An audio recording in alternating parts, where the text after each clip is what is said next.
Punjab assembly के 2 मुंतखब अरकान ने हल्फ उठा लिया। असम्बली में नून लीग और सुन्नी इत्तेहाद काउंसिल के अरकान की एक दूसरे के खिलाफ नारेबाजी।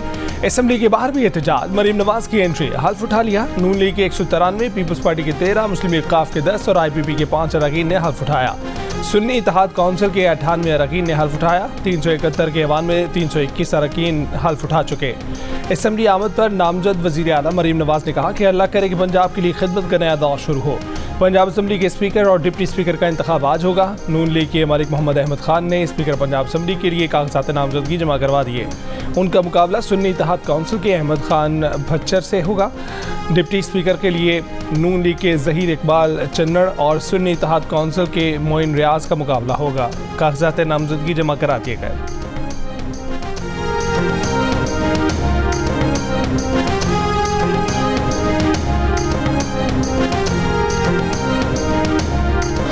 वज़ीर आला सिंध के लिए और हम मुराद अली शाह साहब से रिक्वेस्ट करेंगे कि वो एक बार फिर ये ओहदा संभाले। मुराद अली शाह वज़ारत आला सिंध के उम्मीदवार होंगे। चेयरमैन पाकिस्तान पीपल्स पार्टी और बिलावल भुट्टो जरदारी ने ऐलान कर दिया। कहा कि अवैस शाह स्पीकर और नवीद एंथनी सिंध असम्बली में डिप्टी स्पीकर के उम्मीदवार होंगे। सिंध तालीमानी बोर्ड के इजलास से खिताब में कहा कि करप्शन रोकने के लिए बहुत सख्ती करना होगी। सिंध का दूसरे सूबों और वफाकी हुकूमत से कारकर्दगी में मुकाबला होगा। झूठ और गलत बयानी का जवाब देंगे। बिलावल भुट्टो जरदारी की अपोजिशन की जायज़ शिकायत भी दूर करने की हिदायत। कहा कि MKM सुन्नी इत्तेहाद काउंसिल GDA और JUI सबसे रब्ता रखना है। नफरत और तकसीम की सियासत अरूज पर पहुंच गई है। नफरत की सियासत से पाकिस्तान का नुकसान हो रहा है।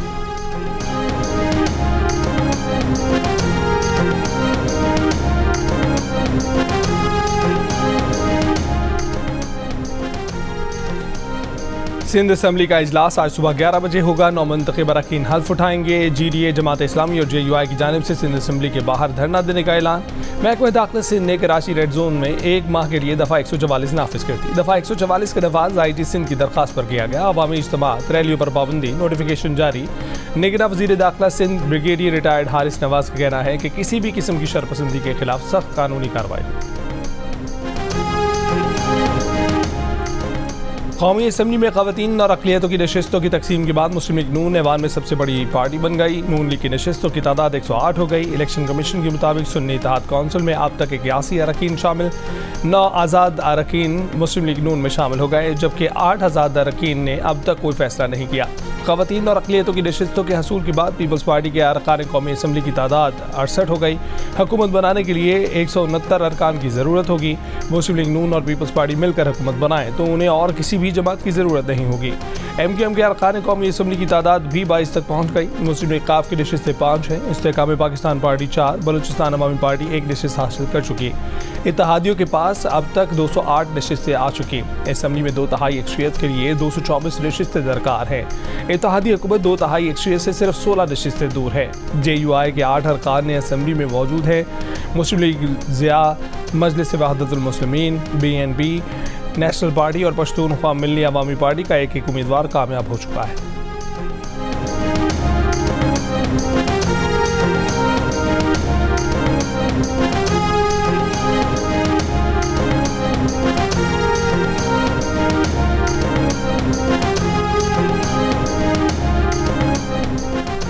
तहरीक इंसाफ के नामजद party chairman senator Ali Zafar ने कहा चेयरमैन बनने से हिचकिचाहट का इजहार कर दिया। कहा कि मौजूदा सूरत हाल और PTI के मुकदमात के तनासुर में उनका ज़मीर ये कहता है कि तवज्जो मुकदमात पर रखी जाए।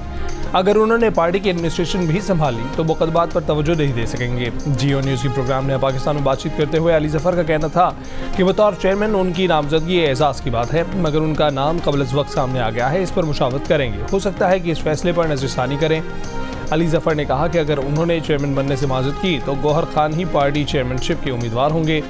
शुएब शाहीन ने कहा है कि अली जफर ने पार्टी चेयरमैन बनने से माजद कर दी है।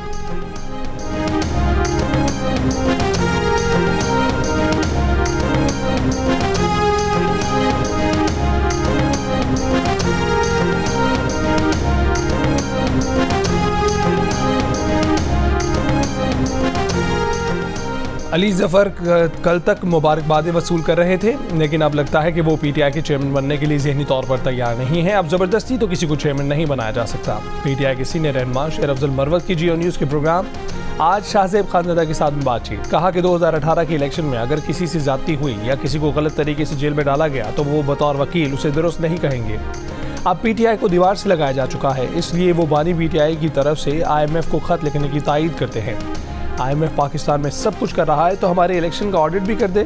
पीटीआई ने सुप्रीम कोर्ट से दरख्वास्त की है कि हुकूमत साजी का अमल रोक दे। बुनियादी इंसानी हकूक पाकिस्तान के डिफॉल्ट कर जाने से ज़्यादा अहम है।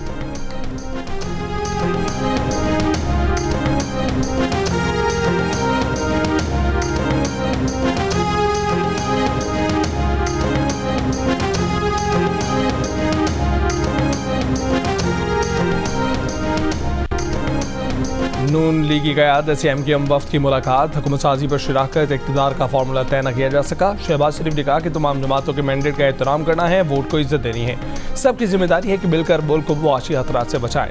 MKM वफ्द ने शहबाज शरीफ की मुल्क कौम के लिए खिदमत को सराहा। कायदीन ने इत्तफाक किया कि सियासी मफादात की बजाय कौमी मफादात को तरजीह दें। MKM के वफ्द की मुस्लिम लीग क़ाफ के सदर चौधरी शुजात हुसैन से भी मुलाकात। MKM के 3 रुकनी कमेटी का लाहौर से आज कराची पहुँचने का इम्कान।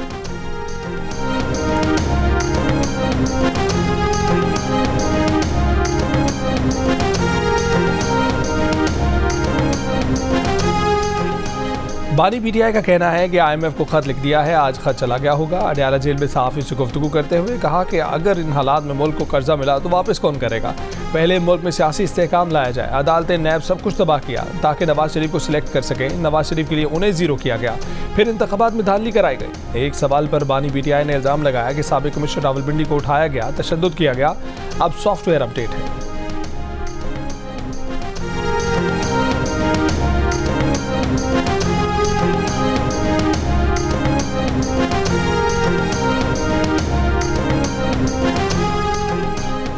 मुस्लिम लीग नून ने IMF के नाम पीटीआई के मुजवजा खत को अफसोसनाक और काबिल मजम्मत करार दे दिया है। साख्तार ने कहा कि पीटीआई का सियासी फवायद के लिए मुल्क के मुआशी मफाद के खिलाफ कदम उठाना अफसोसनाक होगा। तहरीक इंसाफ के खत की कोई हैसियत नहीं होगी। इस खत के बावजूद पाकिस्तान और IMF की डील हो जाएगी।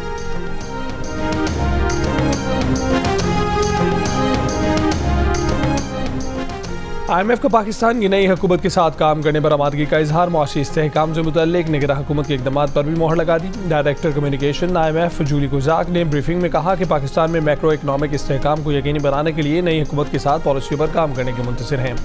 बानी चेयरमैन पीटीआई की जानिब से मुबैना इंतखाबी धांधलियों को जवाब बनाकर IMF को खत लिखने और इमदाद धांधलियों की अदलिया से तहकीकात के साथ मशरूत किए जाने पर कहा कि वो जारी सियासी अमूर पर तबसरा नहीं करेंगे।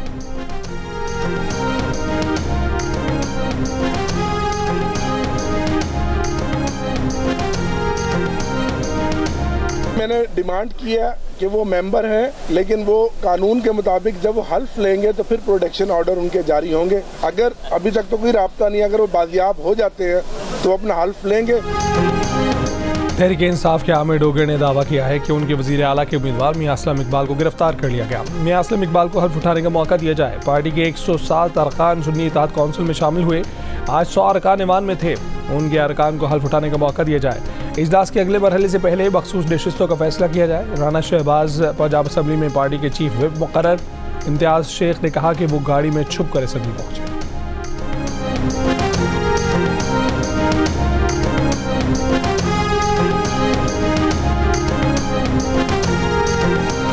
फैसलाबाद में 12 साल की कम सिन घरेलू मुलाजमा मुबैना तशद्दुद से जाम भाग। पुलिस ने मालकन को हिरासत में लेकर तहकीकात शुरू कर दी। लाश पोस्टमार्टम के लिए भिजवा दी।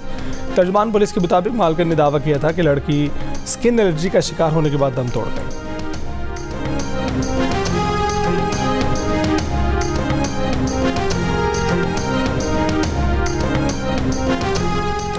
और के इलेक्ट्रिक की जानिब से आज और कल वलीका ग्रिड पर मेंटेनेंस के काम की वजह से कराची में 200 MGD पानी की सप्लाई मुअत्तल रहेगी। तर्जुमान वाटर बोर्ड कॉरपोरेशन ने कहा है कि मुरम्मत का काम आज सुबह 8 बजे से इतवार की शाम 6 बजे तक जारी रहेगा।